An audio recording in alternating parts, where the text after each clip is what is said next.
आज हम जानने वाले हैं इस संसार की सबसे पहली प्रेम कहानी के बारे में, जिसमें न कोई शर्त थी, न कोई बंधन, बस एक दृढ़ता थी, एक श्रद्धा थी। इस कहानी में रंग भी है और दुख का संग भी। यह है शिव और सती की अमर प्रेम कहानी, जिसमें प्रेम है, त्याग है और अंत में एक नई शुरुआत है। तो आइए जानते हैं इस महान प्रेम कथा को, सती कथा को।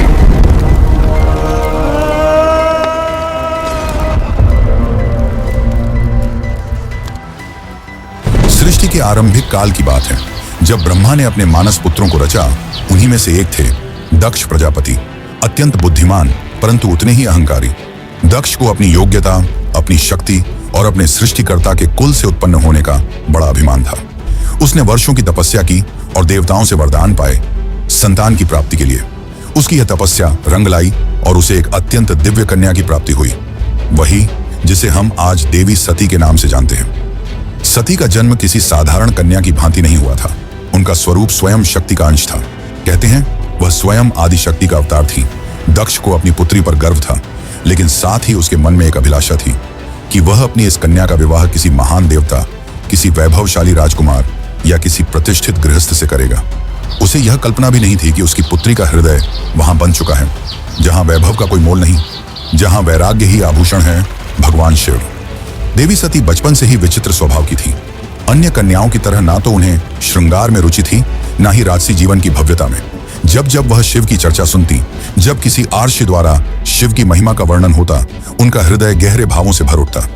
शिव जो श्मशानवासी हैं, जो मृग चर्म धारण करते हैं, जो भस्म रमाते हैं और सर्पों को आभूषण की तरह पहनते हैं। आम कन्याओं के लिए यह भय का कारण होता, पर सती के लिए यही शिव उनके अंतर्मन में बस चुके थे। धीरे धीरे यह आकर्षण भक्ति में बदला और भक्ति प्रेम में।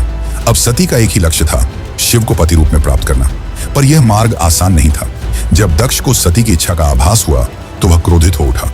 उसकी आंखों में तो शिव एक जंगल में भटकने वाले योगी मात्र थे। उसने सती को समझाने का प्रयास किया कि वह किसी योग्य, राजसी और सम्माननीय वर को चुने, पर सती अब निर्णय कर चुकी थी। उन्हें किसी धन, वैभव या पद की आवश्यकता नहीं थी। उन्हें चाहिए था वह परम पुरुष जो संन्यास में भी पूर्ण है, जो मौन में भी संपूर्ण है। और इसी लक्ष्य के लिए सती ने आरंभ की कठोर तपस्या। पर्वतों की गुफाओं में, प्रचंड वायु और वर्षा के बीच सती ने भोजन तक त्याग दिया। उन्होंने पृथ्वी पर बैठकर खुले आकाश में बिना निद्रा के केवल शिव के ध्यान में लीन रहकर दिन, सप्ताह और महीनों का तप किया। देवताओं तक को आश्चर्य हुआ कि एक कन्या इतनी कठोर तपस्या कैसे कर सकती है। और जब उनकी तपस्या की अग्नि ने त्रिलोक को प्रभावित करना शुरू किया, तब अंततः भगवान शिव ने उनकी भक्ति को स्वीकार करने का निर्णय लिया। पर यह तो आगे की कथा है। अभी तो एक पिता के अहंकार और एक पुत्री के समर्पण की टकराहट शुरू हुई है। जहां एक ओर दक्ष चाहता है कि सती उसके राजनैतिक सपनों की सीढ़ी बने, वहीं दूसरी ओर सती हर सांस के साथ शिव का नाम जपती है। यही संघर्ष इस प्रेम कथा की पहली चिंगारी है, एक ऐसी चिंगारी जो आगे चलकर एक भीषण अग्निकांड बन जाएगी। सती अपनी तपस्या में लीन थी। उनका एकमात्र उद्देश्य था शिव की प्राप्ति। अनंतः उनकी भक्ति से प्रसन्न होकर शिव प्रकट हुए। शिव मुस्कुराए और एक क्षण में वह उस तपस्विनी के समक्ष प्रकट हो गए। जैसे ही सती ने अपनी आंखें खोली, उनके सम्मुख खड़े थे वही जिनके लिए उन्होंने सब कुछ त्याग दिया था। शिव ने उनके तप, प्रेम और अटल श्रद्धा को देखा और कहा, हे देवी, तुम्हारा प्रेम मुझे बाध्य करता है। आज मैं तुम्हें अर्धांगिनी के रूप में स्वीकार करता हूं। इस वचन के साथ पूरे ब्रह्मांड में आनंद की लहर दौड़ गई। देवताओं ने पुष्प वर्षा की और फिर आया वह शुभ दिन जिसका साक्षी स्वयं ब्रह्मा, विष्णु और सारे लोग हुए। शिव और सती का दिव्य विवाह। शिव बारात लेकर स्वयं कैलाश से निकले, पर यह कोई साधारण बारात नहीं थी। इसमें भूत, प्रेत, पिशाच, नाग, सिद्ध, योगी, अर्षि देवता सब सम्मिलित थे। शिव की सवारी नंदी थी, शरीर पर भस्म, जटा से गंगा, गले में नाग। यह स्वरूप देख सभी स्त्रियां भयभीत हो उठी, पर सती के चेहरे पर गर्व था। उन्हें अपने शिव पर गर्व था। वैभव नहीं, सत्य का स्वरूप थे वह। विवाह का आयोजन राजसी नहीं था, पर दिव्यता से भरा हुआ था। स्वयं ब्रह्मा ने मंत्रोच्चारण किया, विष्णु ने कन्यादान किया और समस्त लोगों ने इस मिलन का स्वागत किया। यह केवल दो आत्माओं का नहीं, सृष्टि के दो मूल तत्वों शिव और शक्ति का मिलन था। लेकिन इस भव्य विवाह में एक स्थान रिक्त रहा। सती के पिता दक्ष प्रजापति, वह नहीं आए। ना ही कोई संदेश भेजा, ना ही कोई आशीर्वाद, क्योंकि उनके लिए यह विवाह एक अपमान था, एक चुनौती उनके अभिमान को। उनके अनुसार यह मिलन योग्य नहीं था। और यहीं से प्रारंभ हुआ उस अग्निकथा का बीज, जो आगे चलकर पूरे यज्ञ को जला देगा। समय धीरे धीरे बीतता है। कैलाश पर्वत पर प्रकृति की गोद में शिव और सती अपना वैवाहिक जीवन शांतिपूर्वक और आनंद से व्यतीत कर रहे हैं। कैलाश की गुफाएं, मंदाकिनी की कलकल धारा और बर्फीली हवाएं सब साक्षी थीं उस दिव्य प्रेम की जो समय और शब्दों से परे था। लेकिन इसी बीच एक और स्थान पर कुछ और ही चल रहा था। राजा दक्ष के मन में सती के शिव से विवाह को वह अभी तक स्वीकार नहीं कर पाया था। हर बार जब कोई शिव की महिमा का गुणगान करता, दक्ष की भौहें तन जाती। उसे लगता कि शिव ने उसकी पुत्री को अपनी योग्यता से नहीं, किसी छल से प्राप्त किया है। वह अपनी सत्ता, अपना रुतबा, अपनी श्रेष्ठता सिद्ध करना चाहता था और उसी घमंड ने उसे एक विशाल यज्ञ के आयोजन की प्रेरणा दी। दक्ष ने यज्ञ का आयोजन बड़ी धूमधाम से किया। ऐसा यज्ञ जिसमें समस्त देवताओं, ऋषियों, सिद्धों और लोकपालों को निमंत्रण भेजा गया। ब्रह्मा से लेकर इंद्र तक हर कोई आमंत्रित था, परंतु एक नाम उसमें अनुपस्थित था, महादेव शिव का। यह कोई भूल नहीं थी, यह था दक्ष का जानबूझकर किया गया निर्णय। उसने शिव को निमंत्रण नहीं भेजा क्योंकि उसका अहंकार उसे यह स्वीकार नहीं करने देता था कि उसकी पुत्री ने उस योगी से विवाह कर लिया, जो ना कोई राज्य रखता है, ना कोई वस्त्र, और जो श्मशान का वासी है। दक्ष को लगता था कि शिव को यज्ञ में आमंत्रित करना उसके सम्मान के विरुद्ध होगा। जब यज्ञ की तैयारियां चल रही थीं, उसी समय सती ने इस आयोजन की बात सुनी। किसी ने उनसे कहा, माता, आपके पिता दक्ष ने एक महान यज्ञ का आयोजन किया है जिसमें सारे देव, ऋषि और ज्ञानी आमंत्रित हैं। वह तो आज पूरे ब्रह्मांड का ध्यान खींच रहा है। यह सुनकर सती का हृदय कांप उठा। उन्हें विश्वास नहीं हुआ कि उनके पिता इतना बड़ा आयोजन कर रहे हैं और उन्हें कोई सूचना नहीं मिली। कुछ समय तक वे चुप रहीं, शायद आशा में कि कोई दूत आएगा, कोई संदेश मिलेगा। लेकिन जब स्पष्ट हो गया कि शिव और उन्हें जानबूझकर न बुलाया गया है, तब उनके भीतर कुछ टूट सा गया। एक ओर पुत्री का धर्म उन्हें पिता के यज्ञ में खींच रहा था, तो दूसरी ओर पत्नी का धर्म उन्हें शिव की मर्यादा का ध्यान रखने को कह रहा था। अंततः सती ने शिव से निवेदन किया, स्वामी, मैं उस यज्ञ में जाना चाहती हूँ। शायद यह कोई भूल हो और मेरा जाना उस विघटन को रोक सके। शिव ने सती की ओर गहरी दृष्टि से देखा। वह जानते थे कि यह आमंत्रण विहीन आयोजन एक साधारण यज्ञ नहीं है।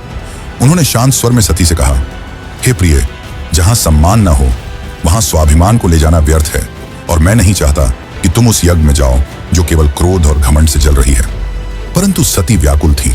उनके भीतर एक द्वंद्व चल रहा था, पिता और पति के बीच। उन्होंने पुनः प्रार्थना की, प्रभु, मैं केवल एक पुत्री के रूप में वहां जाना चाहती हूँ। मैं पिता से बात करूंगी, शायद वह बदल जाए, शायद उनके मन का विष उतर जाए। शिव ने इस बार उन्होंने अनुमति दे दी। सती ने कैलाश से विदा ली, अकेले, बिना किसी दूत या सम्मान के। वह एक बेटी थी जो अपने पिता से स्नेह की अपेक्षा लेकर जा रही थी, लेकिन उन्हें ध्यात नहीं था कि उस यज्ञ में उनका स्वागत नहीं, अपमान प्रतीक्षा कर रहा है। सती जब यज्ञ स्थल पर पहुंची तो उनके मन में उम्मीद थी कि पिता के नेत्रों में बेटी को देखकर कोमलता जगेगी, उनके मुख से स्वागत के शब्द निकलेंगे। लेकिन जब उन्होंने यज्ञ स्थल में प्रवेश किया तो सन्नाटा पसर गया। कोई स्वागत नहीं हुआ, कोई आसन नहीं दिया गया, जैसे वो वहां उपस्थित ही न हो। वहां बैठे देवताओं की आंखों में असहायता थी। सती ने पिता की ओर देखा, धीमे स्वर में कहा, पिताश्री, क्या आप नहीं चाहेंगे कि आपकी पुत्री भी इस पावन यज्ञ में सम्मिलित हो? दक्ष ने ठंडी हंसी के साथ उत्तर दिया, पुत्री, जिस दिन तूने उस नग्न भस्म रमाए श्मशान में विचरने वाले औघड़ को अपना पति चुना, उसी दिन तू मेरी पुत्री नहीं रही। दक्ष का स्वर ऊंचा हो रहा था और उसके शब्द जैसे शिव के लिए विष से भरे बाण हो। यह सुनकर सती की आत्मा कांप उठी थी। यह केवल अपमान नहीं था, यह शिव के उस स्वरूप का तिरस्कार था जो समस्त सृष्टि का आधार है। वे उठी, सभा की ओर देखा और बोली, तुम सब यहाँ धर्म की बात करने आए हो, यज्ञ की बात करते हो, पर जिस शिव के बिना कोई यज्ञ संपन्न ही नहीं हो सकता, उसी शिव का तुम अपमान करते हो। फिर उन्होंने आगे कहा, जिसे तुम औघड़ कहते हो वही काल का भी काल है, जिसे तुम श्मशानवासी कहकर हंसते हो वही मृत्यु से परे है, और जिसे तुम भस्मधारी कहते हो वही भस्म से मोह को जलाता है। उनकी आंखों में आंसू थे, लेकिन स्वर तेज था, ऐसा तेज कि स्वयं देवता भी सिर झुका लें। सभा स्तब्ध थी, कोई उत्तर नहीं दे सका। लेकिन सती का हृदय अब टूट चुका था।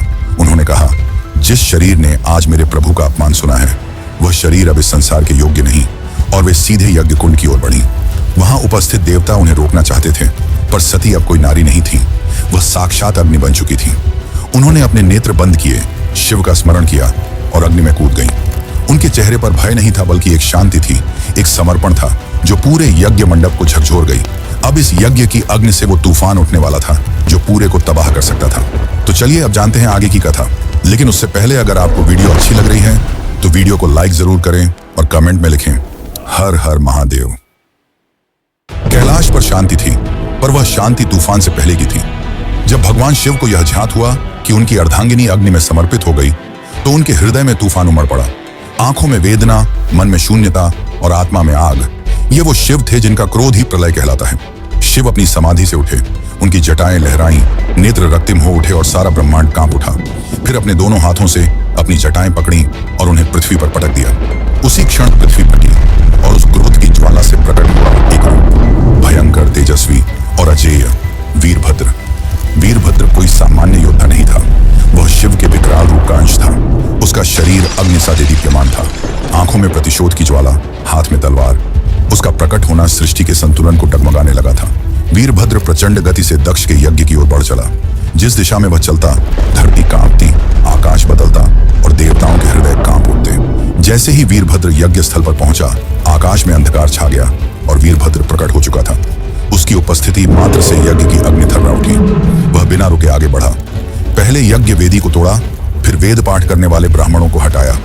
उसकी आंखों में एक ही लक्ष्य था, दक्ष। वीरभद्र के सामने कोई नहीं टिक सका। वह अकेला था, परंतु अजेय। उसके प्रत्येक प्रहार में शिव का शाप था और हर गर्जना में सती का विलाप। अंततः वह दक्ष के सामने पहुंचा। दक्ष अब भी अपने अभिमान में डूबा था। वह चिल्लाया, मैं यज्ञ करता हूं, मुझे कोई छू नहीं सकता। वीरभद्र ने उसकी आंखों में देखा और कहा, तू पिता कहलाने योग्य नहीं। आज तुझे उसी अग्नि में भस्म करूंगा जिसमें तूने धर्म का मजाक उड़ाया। और एक ही झटके में वीरभद्र ने अपनी तलवार से दक्ष का सिर धड़ से अलग कर दिया। पूरी सभा में सन्नाटा छा गया। देवता स्तब्ध रह गए। यज्ञ की अग्नि बुझ गई और पृथ्वी पर सिर्फ राख रह गई। वो राख जो अहंकार, अधर्म और अपमान की अंतिम परिणति थी। वीरभद्र शिव की आज्ञा पूरी कर चुका था, पर यह कहानी यही नहीं रुकती। अब आएगा वो क्षण जब शिव स्वयं यज्ञ स्थल पर पहुंचेंगे, सती के शव को उठाएंगे और सृष्टि में संतुलन डगमगाएगा। जब महादेव यज्ञ स्थल पर पहुंचे, उन्होंने सती के जले हुए शरीर को देखा। वह दृश्य ऐसा था जिसने स्वयं काल को रुला दिया। शिव ने धीरे से कंपाते हाथों से अपनी सती को बाहों में उठा लिया। उनकी आंखों से आंसू थे और फिर वह चल पड़े। शिव सती के शव को अपनी गोद में लिए पूरे ब्रह्मांड में भटकने लगे। उस विरह में जो पूरे ब्रह्मांड को भयभीत कर रहा था, ब्रह्मांड असंतुलित होने लगा। देवता भयभीत हो उठे। यदि शिव यूं ही विलाप करते रहे तो सृष्टि का संतुलन टूट जाएगा, प्रलय आ जाएगा। तब सभी देवता भगवान विष्णु के पास पहुंचे और उनसे सृष्टि को बचाने की प्रार्थना की। तब विष्णु ने अपना सुदर्शन चक्र चलाया। जैसे ही सुदर्शन चक्र चला, उसने सती के शरीर को टुकड़ों में विभाजित कर दिया। शिव कुछ क्षणों के लिए रुके, पर प्रतिरोध नहीं किया। यह सृष्टि के लिए आवश्यक था। जहां जहां सती के अंग गिरे, वहां दिव्य ऊर्जा फैल गई। पृथ्वी के वे स्थान शक्ति से भर उठे और वहीं बने शक्तिपीठ। ये कोई सामान्य स्थल नहीं थे। ये उस अमर प्रेम की गवाही थे जो शिव और सती के बीच था। ये थे वे स्थान जहां स्त्री, शक्ति, प्रेम, बलिदान और भक्ति सब कुछ एक साथ साकार हुए। कुछ स्थानों पर सती की आंखें गिरीं, कहीं उनका हृदय, कहीं उनके केश, तो कहीं उनके चरण, और हर स्थान एक केंद्र बन गया मां शक्ति का, जो हर रूप में पूजनीय हुई। कभी दुर्गा, कभी भैरवी, कभी भवानी। यही वे स्थान हैं जिन्हें आज हम कामाख्या, वैष्णो, ज्वाला, हिंगलाज और तारापीठ जैसे नामों से जानते हैं। इस प्रकार सती के वियोग से जन्मे ये शक्तिपीठ न केवल देवी के अंग हैं, ये उस प्रेम की शाश्वत उपस्थिति है जो आत्मा से आत्मा तक जुड़ता है। शिव अंततः हिमालय लौटे, पर अब वह ध्यानमग्न हो गए। वर्षों तक एक चट्टान की भांति बैठ गए, समाधि में डूबे।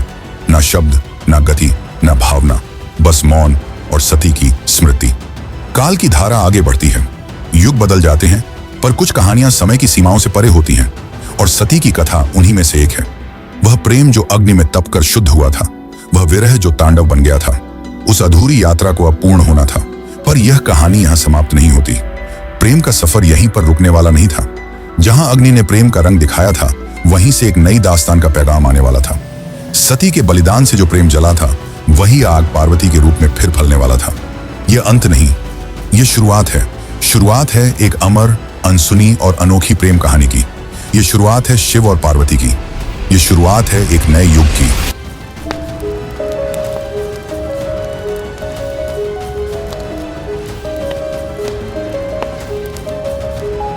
करुणा सत्य सारी जय शिवरायिका अबला जडपतिर्पालिका हरदासिका सदारिका बलनिकुशैकराका नति निर्घ्ना भवसारिका किनकरतास्मान स वैष्णव जल्पतो किनो प्रमुञ्च प्रतिधृतनयना मृततापलनि किनु बिभ्यता किनाप्यशम्य विषकञ्जकं मरमतः सदा सेनादिशति वेदसमर्यां धरे दूरनुभवा अवनिर्वणसुता विनिगीर्यमाण सर्गा सर्वयस्तोमिनीमता किञ्चयोदास्यमता किं हार्दगुप्तिजातयानं हन्ति प्रच्युतिबद्धं प्रजल्पं क्रुद्धो धरे दुरनुभवा भवनिर्वणसुता हृदि धृतनयनमृततापबलनि किं बिभ्रतः किनप्रशम्य विषकञ्जकं धर्मतः सदा सेनादिशति वेदसमर्यां धरे दुरनुभवा अवनिर्वणसुता